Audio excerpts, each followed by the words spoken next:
Jadi cerita filmnya tuh gini weh. Ada seorang wanita bernama Sarah. Dia punya anak cowok yang bernama Chris. Gara-gara ribut dengan suami, si Sarah pergi bawa Chris mengasingkan diri. Mereka pindah ke pedesaan terpencil Irlandia, tinggal di sebuah rumah tua dekat dengan hutan. Suatu ketika, Sarah dan Chris baru balik dari jalan-jalan. Di tengah perjalanan pulang, Chris cerita kalau dia nggak suka dengan sekolah barunya. Ada murid bernama Stewart yang dia benci. Tiba-tiba, "Ma, awas!" Mereka hampir aja nabrak orang. Sarah jadi hilang kendali sama mobilnya. Untung cuma kaca spion yang nabrak pohon. Keluarlah dia buat ngambil kaca spion yang lepas. Wih, seram kali weh. Ada nenek pakai mantel hitam pula. Mulutnya sambil komat kamit, kayak lagi baca mantra. Di dalam mobil, Chris udah ketakutan. Seram kali pulanya nenek itu. Secara perlahan dan juga ketakutan, Sarah langsung pergi dari sana. Karena baru pindah ke rumah ini, Sarah lagi sibuk ngelupasin wallpaper dinding yang udah tua. Kalau si Chris lagi main-main sama boneka kesayangan yang dia beri nama Chuck. Si Chris ini paling susah disuruh buat makan. Harus dibujuk-bujuk dulu baru mau. "Chris, makan nak." "Iya mak, lagi nunggu dingin ini." "Oh tambahkanlah keju biar cepat dingin." "Mana suka aku sama keju mak." Karena susah buat makan, Sarah ngajakin dia buat main permainan favorit mereka. Sambil ganti-gantian ngitung. 3, 2, 1.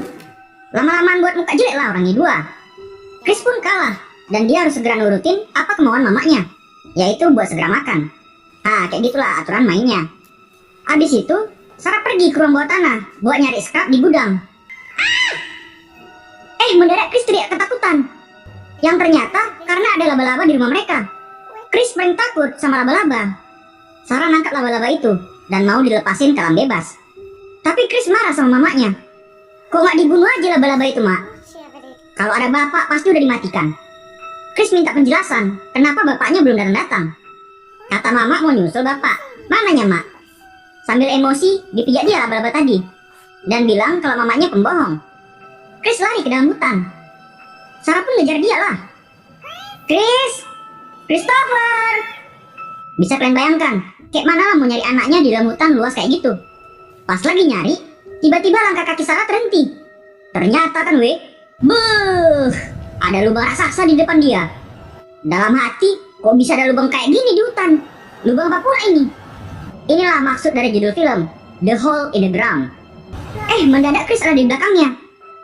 Chris minta maaf. Dia sadar kalau si bapak udah nyakitin mamanya. Makanya mereka jadi pisah. Si Chris nanya, "Lubang apa itu mak?" Gak mau anaknya jadi penasaran, mereka langsung keluar dari dalam hutan. Keesokan hari sepulang dari sekolah, Sarah nengok muka Chris yang tampak murung. Rupanya ada acara talent show di sekolah. "Ikutlah nak, biar dapat banyak teman barunya." Tapi Chris gak mau ikut dan gak mau punya teman baru. Di sini Chris nampak belum bisa beradaptasi dengan sekolah barunya. Di malam hari, Sarah makan bareng di rumah Louis, bos tempat dia bekerja. Louis nyeritain cerita tentang seorang nenek yang bernama Noreen. Si Noreen inilah yang hampir ditabrak sama Sarah kemarin. Dulu Noreen punya anak bernama James, yaitu teman sekelasnya Louis. Suatu ketika, si Noreen ini datang ke sekolah. Mendadak dia teriak-teriak di ruangan kelas anaknya, kayak orang gila lah. Karena stres, dia ngelakuin pengobatan. Tapi bukannya berkurang. Mendadak dia ngelakuin hal gila, yaitu nabrak anaknya sendiri si James hingga mati mengenaskan. Jadi kayak gitulah kenapa si nenek kemarin bisa kayak gitu. Di tengah malam, Sarah terbangun dari tidurnya. Ada suara hempasan pintu dari lantai bawah. Dia langsung bangun dan ngecek kamar anaknya. Si Chris udah gak ada lagi di kamarnya. Dan pintu dapur ternyata udah kebuka. Dengan memberanikan diri, dia nyari Chris sampai ke dalam hutan. Kalian bayangkan lah weh, udah tinggal di tempat sepi, gak ada tetangga, dekat hutan pula rumahnya. Seram kali bah. Waktu lagi nyari-nyari si Chris ya kan, tiba-tiba aja sekilas ada penampakan dari balik pohon. Dicek dia, loh kok nggak ada? "Christopher!" Karena nggak ada jawaban, dia langsung bergegas balik rumah. Sarah pikir anaknya udah diculik sama orang. Panik ketakutan lah dia. Dia segera nelpon polisi. Halo Pak Pol, anak saya udah hilang diculik pak." Pas lagi ngobrol sama polisi, dia sejenak terdiam. Pas balik ke belakang, udah di belakang aja si Chris. Loh, kok bisa pula? Chris, kok dari mana? Ya, aku dari tadi di kamar, Mak. Mana ada kok di kamar tadi? Sehat, Mama, kan? Oke, aku tadi udah nandain dengan nomor 8 ciri-ciri perilaku Christopher sebelum dia ngilang dari tempat tidur. Setelah inilah, keanehan mulai muncul. Keesokan hari, si Sarah langsung ngecek ke dokter buat periksa keadaannya. Dokter nengok, rupanya ada bekas jahitan di kepala Sarah. Luka lama karena berantem sama suaminya. Habis itu, dikasih obat tidur lah buat ngilangin rasa cemas berlebihannya. Chris, makan malam udah siap nih. Pas Sarah lagi matiin TV, mendadak si Chris udah ada di meja makan aja. Cepat kali ya kan? Sebelum tidur, Sarah minum obat yang tadi dikasih dokter. Dan akhirnya dia pun tidur dengan nyenyak. Di pagi hari, saat Sarah bangun tidur, dia dikejutkan dengan Chris yang udah ada di dalam kamarnya. Chris ngasih bunga ke ibunya. Kan udah mama bilang, jangan kau suka keluar sendirian. Walaupun sedikit bandel, Sarah senang menerima bunga tersebut. Dipeluklah anaknya itu. Sepulang sekolah, di hari itu Sarah ngeliat kalau Chris sangat gembira main sama kawan-kawannya. Gak kayak biasanya. Padahal dia bilang kemarin gak mau punya teman baru. Ya dipikir Sarah, syukur deh kalau dia udah bisa bergaul di sekolah. Menuju pulanglah orang ini ke rumah. Mamanya nanya, siapa-siapa aja kawan barumu tadi nak? Michael, Peter, Sam, Stewart. Stewart? Padahal sebelumnya Chris bilang kalau nggak suka sama anak yang bernama Stewart. Tapi sekali lagi, Sarah nganggap kalau itu adalah hal yang baik, bisa berteman dengan siapa aja. Mendadak ada nenek itu lagi di tengah jalan. Sekarang dia nggak pakai kerudung lagi, cuma pakai daster aja. Tapi tetap aja seram kalau tengok-tengok. Chris terpaku terdiam, nggak kayak biasanya, yang selalu ketakutan. Beuh, didatangi mobil orang tua. Tin tin, tin tin, tin. Karena nggak mau minggir, Sarah keluar dari mobil untuk nyuruh Noreen pergi ke pinggir. Dia malah komat kamit sambil nengok ke arah mobil. Dia lalu bilang, dia bukan anakmu. Abis itu Mr. Des, suami Noreen datang. Dia minta maaf kalau istrinya udah ngalangin jalan. Waktu Sarah mau cabut dari sana, Noreen nengokin Chris. Dan sekali lagi dia bilang, dia bukan anakmu. Dia bukan anakmu. Gedegam. Saking emosinya, diantukkan kepalanya itu. Gila kali bah.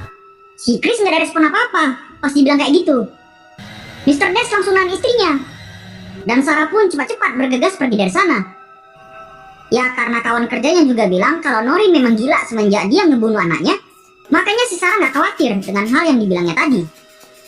Di malam hari, setelah tidurin Chris, Sarah kembali minum obatnya kayak biasa. Dan dia pun kembali tertidur dengan nyenyak. Keesokan pagi, sebelum ngantar Chris ke sekolah, Sarah mampir dulu ke rumah Noreen. Hai Majang, tahu kalian apa yang ditengoknya? Di halaman rumah, dia nengok mayat Noreen yang kepalanya udah kependam ke dalam tanah. Badannya udah dipatukin sama burung-burung gagak. Seram kali bah. Gila. Entah siapa yang buat kayak gitu. Habis itu, polisi pun datang ke TKP. Dan Sarah ngasih keterangan sama Pak Pol. Mendadak dia dapat penglihatan. Ada yang aneh dengan Chris anaknya. Dia nengok si Chris bisa matahin tangan orang. Kan aneh kali, kok bisa pula dia nengok ilusi kayak gitu? Dari hari itulah si Sarah mulai ngerasa kalau ada yang aneh dengan anaknya. Walaupun masih trauma dengan kejadian itu, Sarah maksain diri buat pergi kerja. Dia nanya sama Louis, bosnya, pernah gak ngerasa kalau anakmu seolah-olah kayak sikapnya berubah mendadak gitu?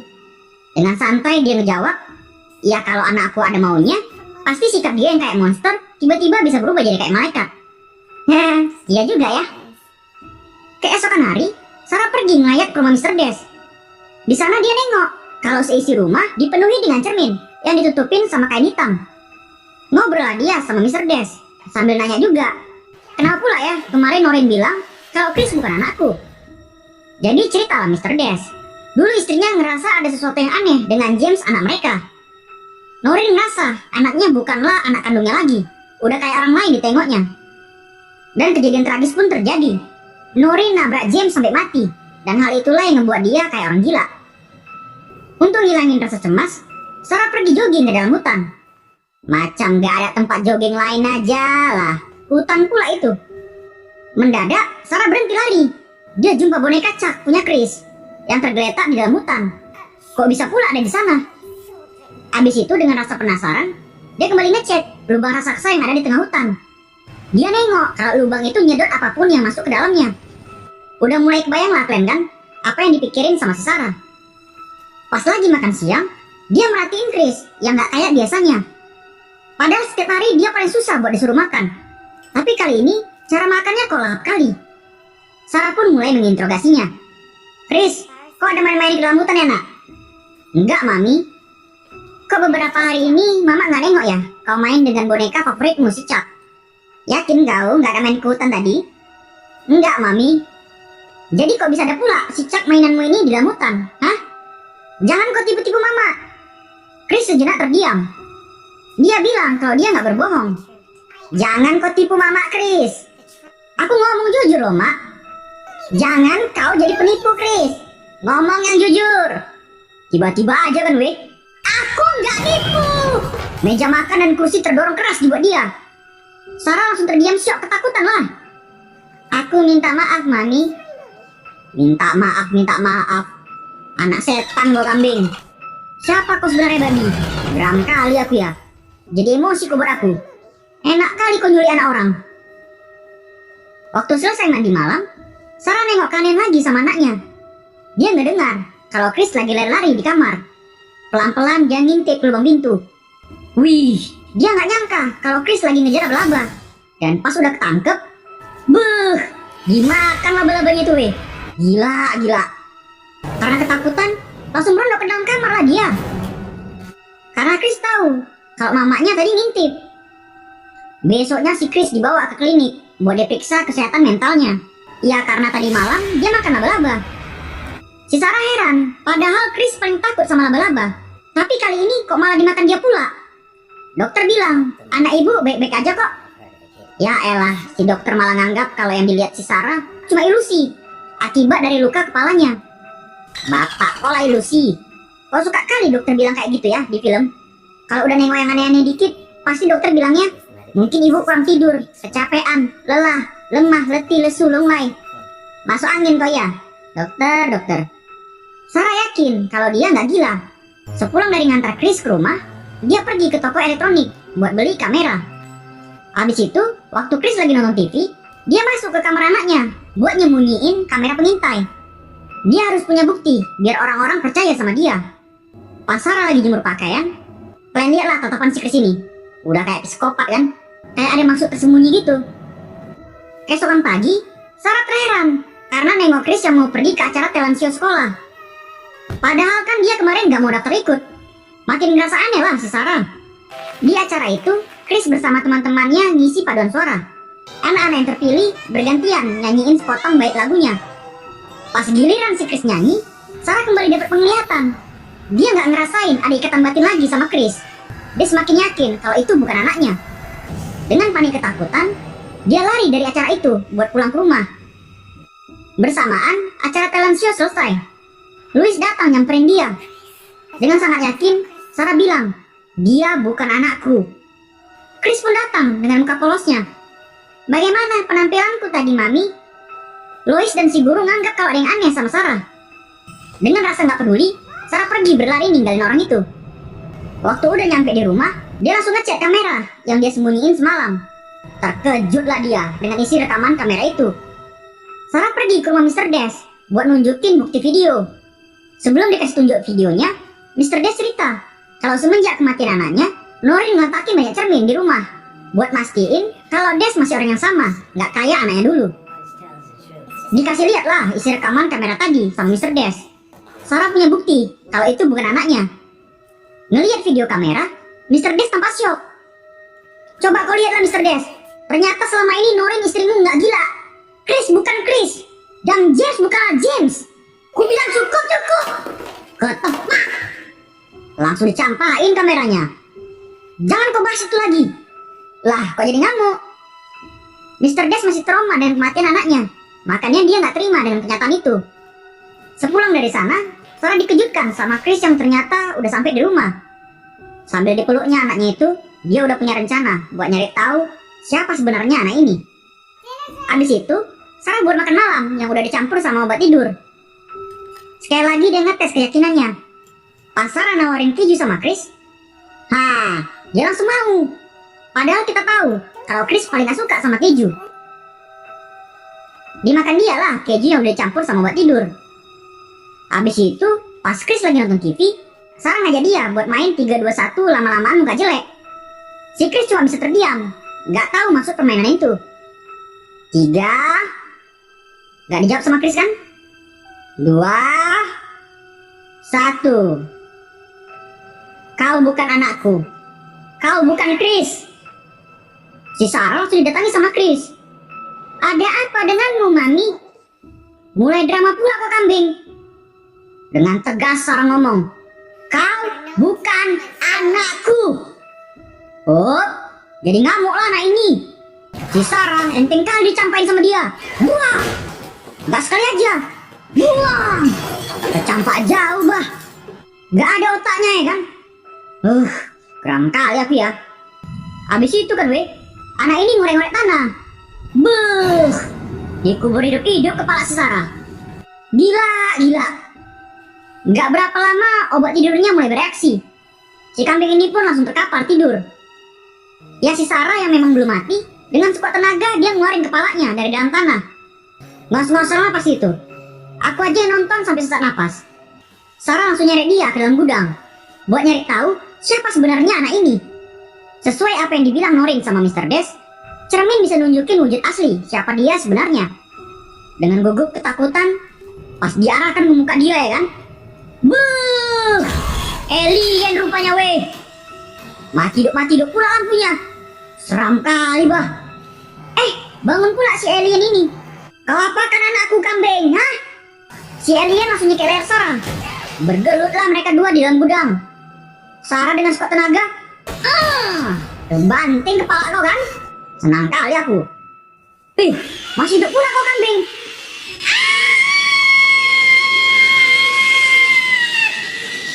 Menjerit-jerit si alien sampai kejang-kejang badannya. Sarah ngunci dia dalam gudang. Sambil nutup telinga gara-gara suaranya yang keras sekali, dia tersadar kalau makhluk ini pasti ada hubungannya dengan lubang di dalam hutan. Langsung bergegas pergi ke lubang itulah dia. Demi nyari keberadaan anaknya yang asli, dengan nekat dia masuk ke dalam lubang itu.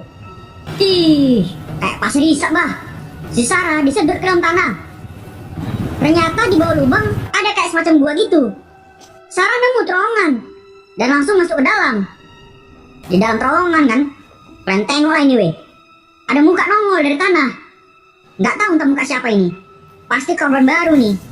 Nggak nampak pula sama si Sarah. Di sana dia nemu banyak tengkorak manusia. Kalau ditengok-tengok, kayaknya nih tempat penjara bawah tanah. Disenter dia lah ke segala arah ya kan. Dan akhirnya, ada si Chris di sana. Dan pas dicek, masih hidup ternyata dia. Syukur kali lah.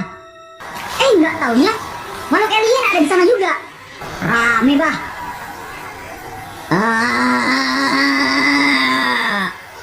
Lari cepat, lari jangan diliatin. Kambing lah, banyak pula aliennya.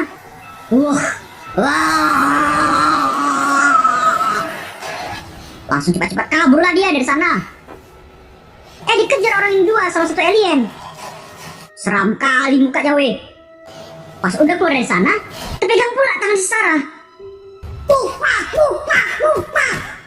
Kau lepas tangan aku babi. Pas ditengoknya, lah udah berubah rupanya alien tadi. Jadi muka dia kayak gitu rupanya. Cuma sekali pegang aja, makhluk itu bisa berubah jadi kembarannya. Gedegam. Langsung dipatahin lah tangan si alien. Akhirnya Sarah dan Chris berhasil keluar dari dalam lubang. Nak, bangun nak. Chris, bangun Chris. Dengan keadaan lemas, akhirnya Chris terbangun dari pingsannya. Langsung cabut orang kedua dari dalam hutan. Waktu Sarah masuk ke dalam rumah buat ngambil kunci mobil, muncul suara lemas si alien itu dari balik pintu. Mami. Udah ketahuan masih pula kau drama kambing. Kau cari mama kau sendiri. Sarah kemudian ngebakar rumahnya, biar alien yang ada di dalam pun ikut mati. Pasnya itu. Sambil nangis bahagia, Sarah dan Chris pergi jauh dari pedesaan itu. Di akhir film, Sarah dan Louis udah berada di kota. Mereka tinggal di apartemen dan hidup bahagia. Walaupun Chris udah kembali, Sarah masih khawatir jika suatu saat anaknya diculik lagi. Makanya seisi ruangan apartemen dipenuhi dengan cermin. Dan akhirnya film pun tamat.